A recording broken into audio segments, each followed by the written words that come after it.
millones de pobladores que necesitamos mejorar las condiciones en las que habitamos.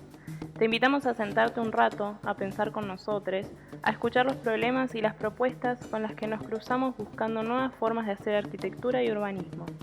Somos Proyecto Habitar, y este es el podcast que un grupo de estudiantes y profesionales queremos armar para encontrarnos con vos y con las otras miles de personas que están pensando esto. Bienvenidos a PH Realidades Urbanas.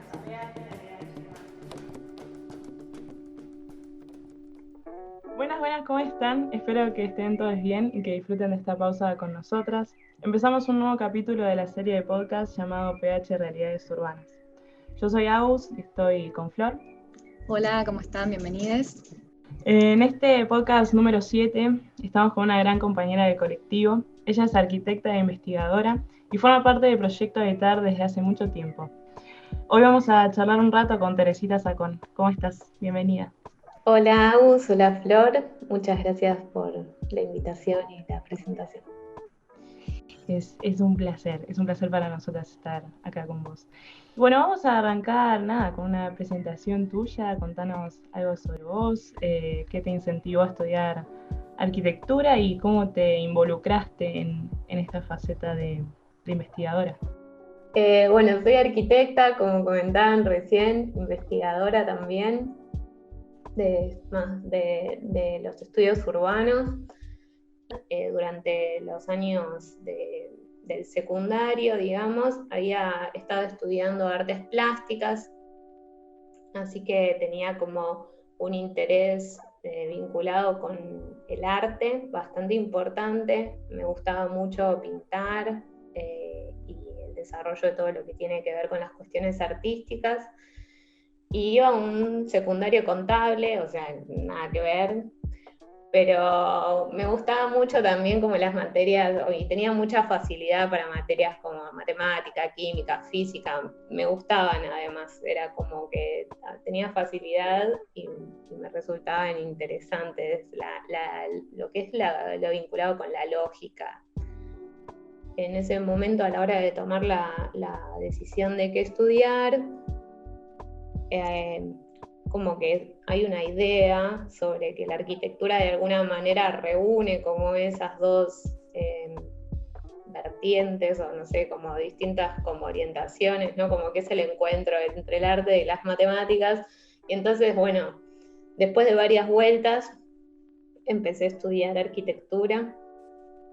Y por otro lado, pensaba que, o sea, también tuve siempre una motivación como vinculada con la transformación de lo que es injusto, como un interés social que también me motorizó algunas de las acciones que yo fui desarrollando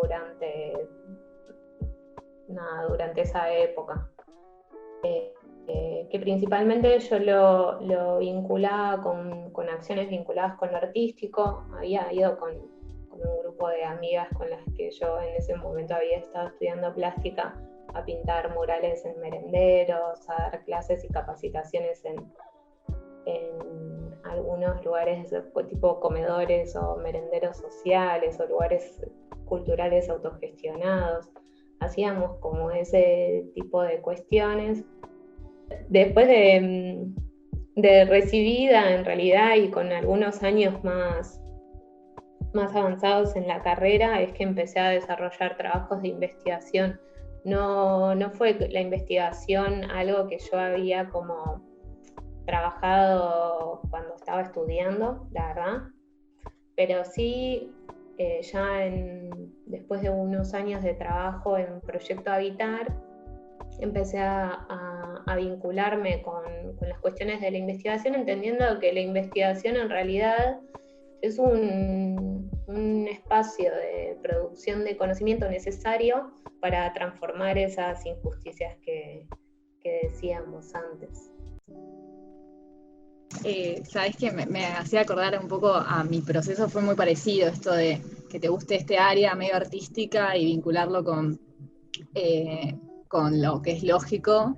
Y a mí, en mi caso, como que se fue desarrollando el interés más por lo social, me di cuenta que estaba relacionado con la arquitectura en el proceso de la carrera, ¿no?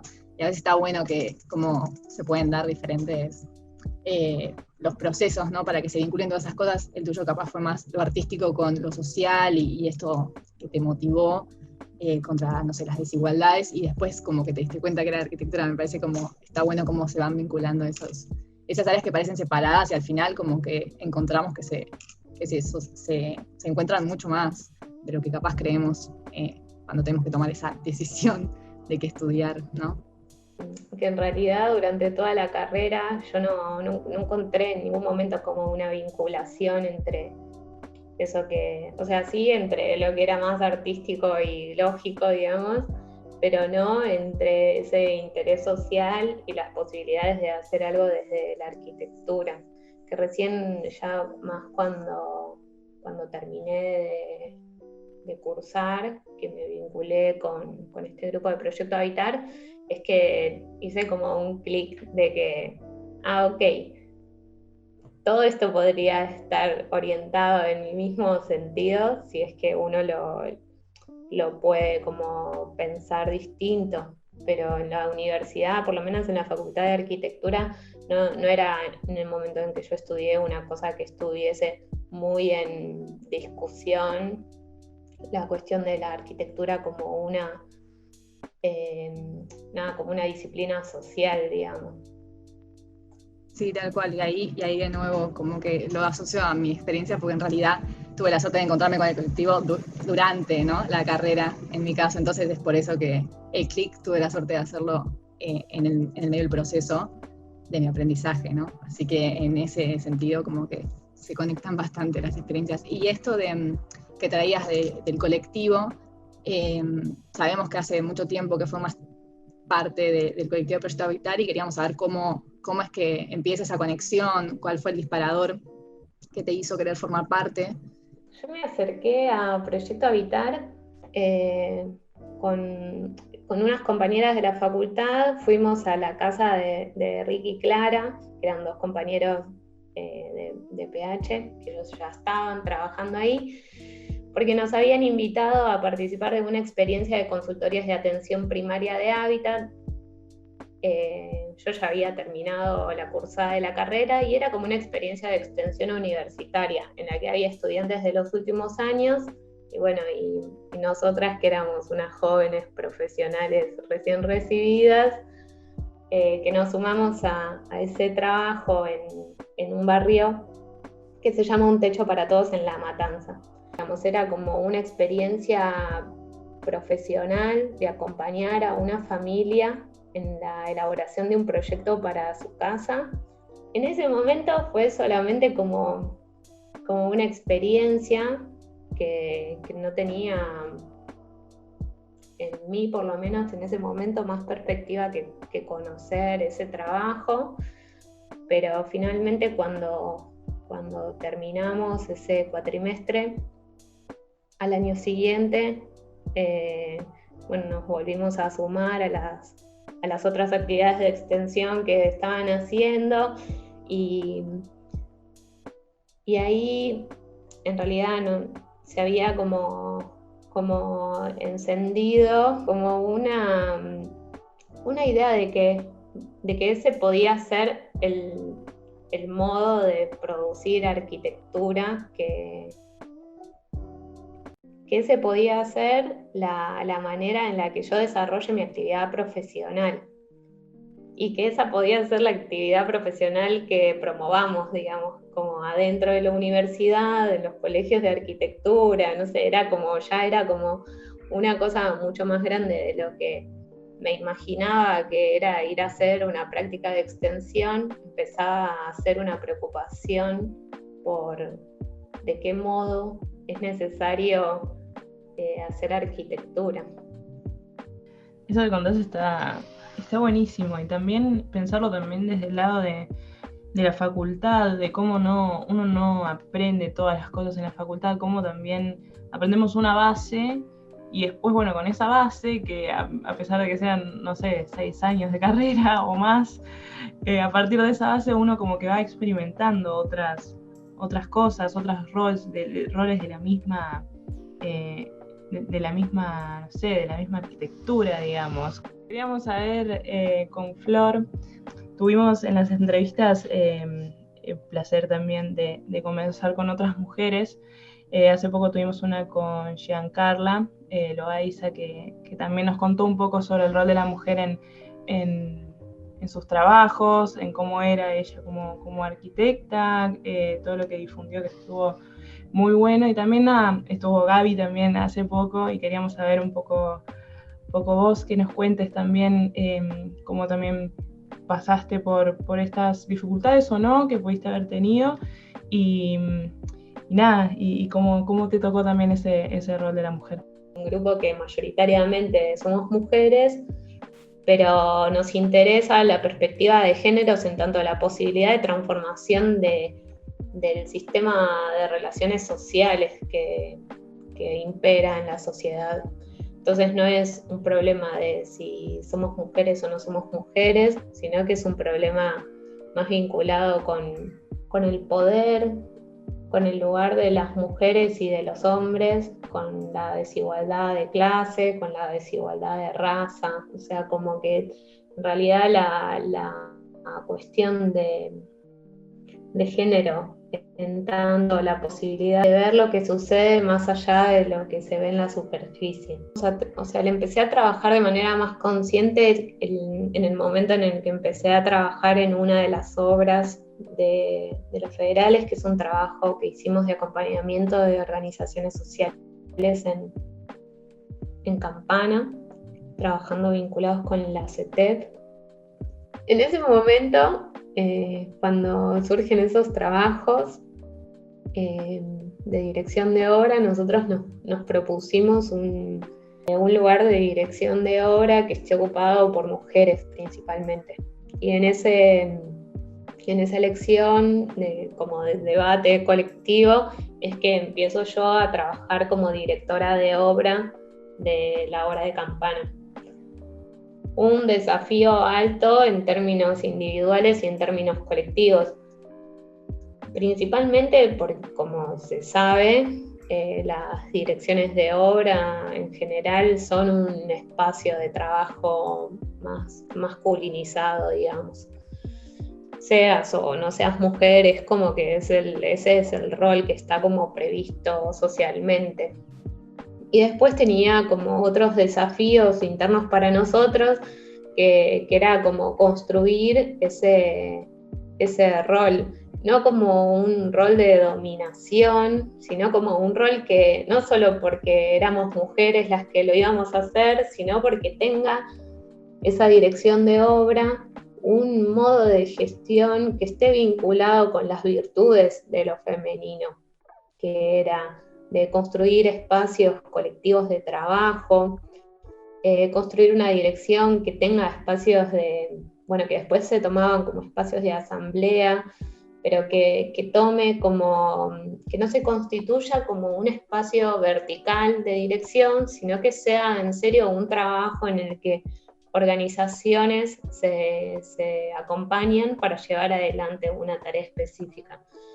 En eso requería romper con un montón de preconceptos, no solo el de género, sino también el de clase, porque quieras o no, por el solo hecho de ser arquitecta o arquitecto, estás socialmente por arriba de cualquier trabajador. Entonces, el rol de dominación que tiene un arquitecto o arquitecta por sobre los trabajadores está predefinido.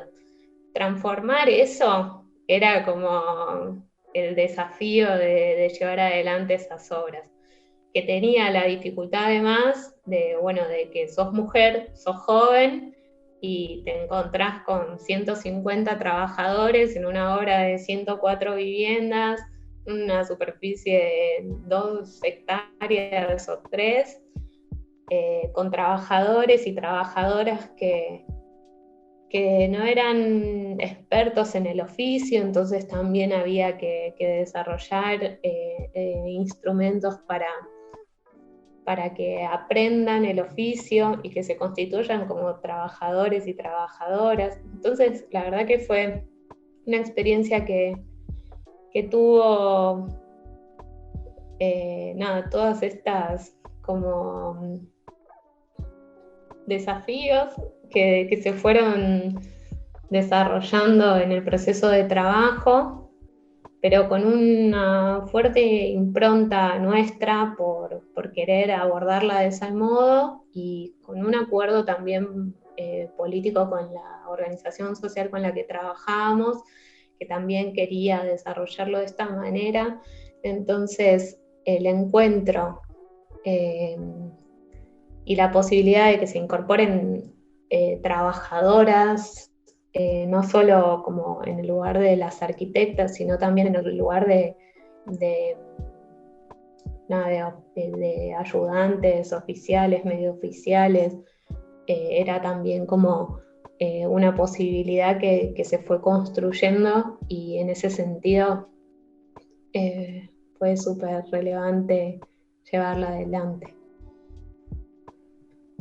Sí, está re buena esa experiencia, y también me quedo con que no solamente se puede, digamos, transformar un poco esto desde quién es quien cumpla este rol, ¿no? Como decir, bueno, tu rol como mujer siendo directora de obra, que ya es un desafío, ¿no? Hoy en día. También sabemos que desde Proyecto Habitar se está haciendo como un cambio dentro de la plataforma de Proyecto Habitar en temas de comunicar, como que hay otra nueva etapa en el ámbito más online, y sabemos que vos estás como en eso, estás encargada de esos cambios, y nada, queríamos preguntarte cuáles son los medios en los que estás trabajando o en los que están trabajando, y cómo fueron estos cambios también que se realizaron. El trabajo que hacemos desde Proyecto Habitar es un trabajo de arquitectura, de urbanismo, y está muy vinculado como si fuese como con la idea de una militancia social o una militancia urbana, no sé cómo llamarla.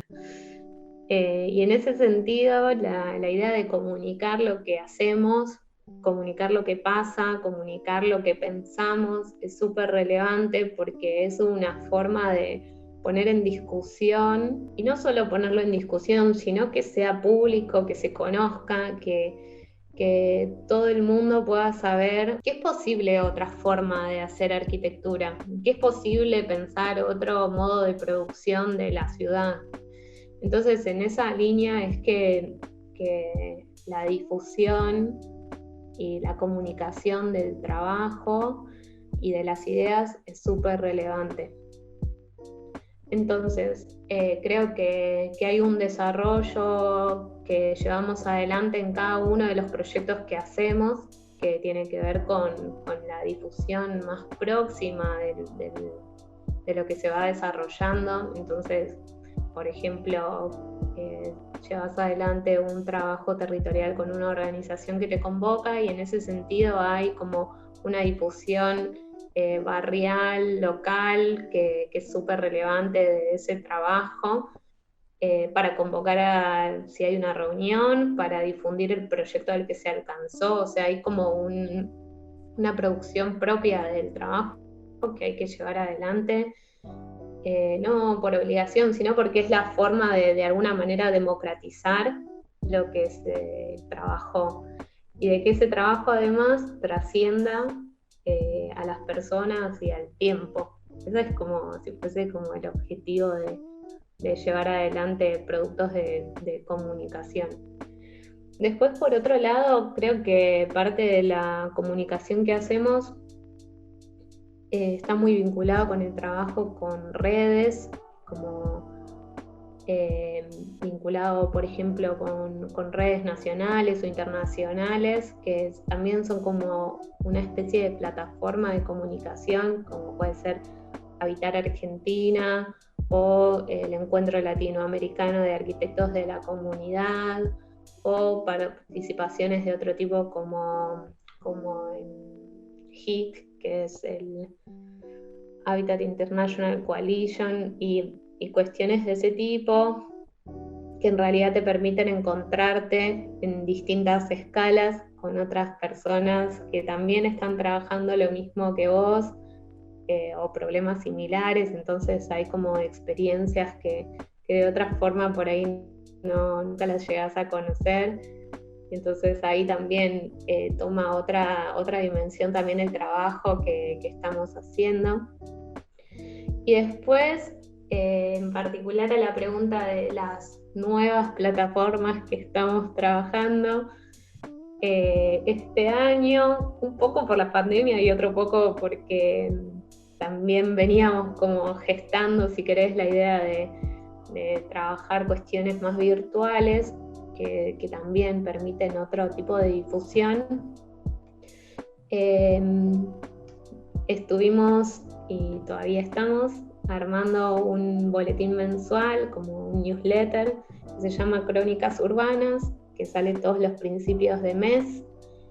Y ese boletín en realidad lo que trata de promover es una mirada crítica de la producción urbana desde la perspectiva disciplinar, o sea, somos arquitectos, urbanistas y estudiantes que escribimos y difundimos el trabajo que hacemos y las injusticias que observamos en el territorio. Entonces en ese newsletter de alguna manera aparecen nuestras propuestas de trabajo, las luchas que se van manifestando en el territorio y que emergen de los trabajadores y trabajadoras del hábitat, así que ese newsletter tiene como esa, de alguna manera sintetiza algunas cuestiones relevantes que pasaron en ese mes anterior, y después estamos trabajando también en este podcast Realidades Urbanas,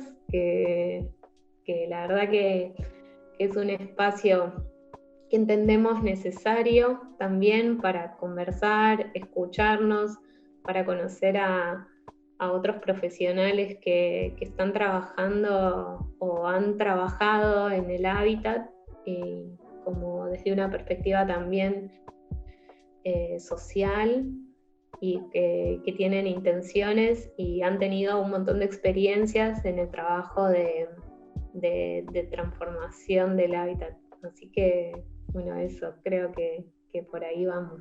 Está re bueno, y aparte es re importante, ¿no? que se empiecen a vincular y a contar todos estos proyectos y que no queden como dentro del colectivo, porque la idea es justamente que se universalicen todas estas ideas que son como la motivación, ¿no? de todos los proyectos y lo que los une, y tanto los workshops y todas estas experiencias que vinculan con otros profesionales del hábitat, y también estudiantes y gente que comparte esas ideas y esas intenciones por modificar su manera de transformar el hábitat. Me parece que está buenísimo.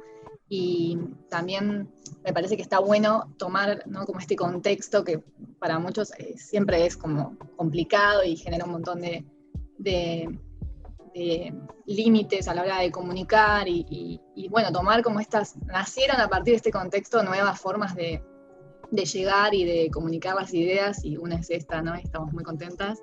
Y bueno, y también queremos invitarles a los oyentes a que se pueden suscribir a la página del newsletter de Crónicas Urbanas para recibir mensualmente estas notas que son tan valiosas, que tienen tanta dedicación aparte, y que la verdad que son muy interesantes. Así que bueno, muy bien, felicitaciones por todo el trabajo. Y nosotros siempre cerramos como el podcast, la entrevista, con la pregunta de las perspectivas de trabajo, de cuáles son las ideas que entendés como valiosas, que te gustaría universalizar, y cuál es como tu tipo de ciudad con la que soñás. Yo creo que la inquietud que contaba al principio, que me movilizaba y me sigue movilizando a trabajar de lo que trabajo, a investigar lo que investigo, a conversar con ustedes, a trabajar en Proyecto Habitar y a vincularme con otro montón de gente, es que necesitamos una ciudad que sea más justa para todos y para todas. Como decían en algunas de las entrevistas anteriores, un posicionamiento político sobre sobre que la ciudad, pensándola en términos de las personas y los espacios, ¿no? Como tiene que ser ese lugar en el que las personas podamos desarrollar nuestra vida, que tiene que ser como algo posible que podamos construir entre todos. Está muy bueno esto que nos contás, nos quedamos con la ciudad más justa, que es la que soñás, esto que contás de la libertad, que se puede desarrollar libremente, de que deje de ser el derecho de la ciudad como una utopía y se pueda empezar a realizar realmente, que se pueda construir entre todos. Creo que todo eso es algo muy importante que dijiste de la ciudad y de cómo se puede transformar, y esperemos que también así sea. Nada, muchísimas gracias por el tiempo y por dejarnos conocerte un poco más, Tere. Muchas gracias a las dos por la invitación. Creo que estos podcasts pueden ser como un espacio para seguir despertando interés en la construcción de una ciudad más igualitaria, más equitativa, que el derecho a la ciudad sea en serio algo que podamos realizar entre todos y todas, y que en esa línea estos encuentros puedan despertar otros fueguitos que se sigan encendiendo para sumarnos a la lucha. Esperamos que sí. Muchísimas gracias por el tiempo nuevamente y esperamos que hayan disfrutado todos de este podcast tanto como nosotras, y nos estamos encontrando en el próximo. Muchas gracias a todos y hasta la próxima.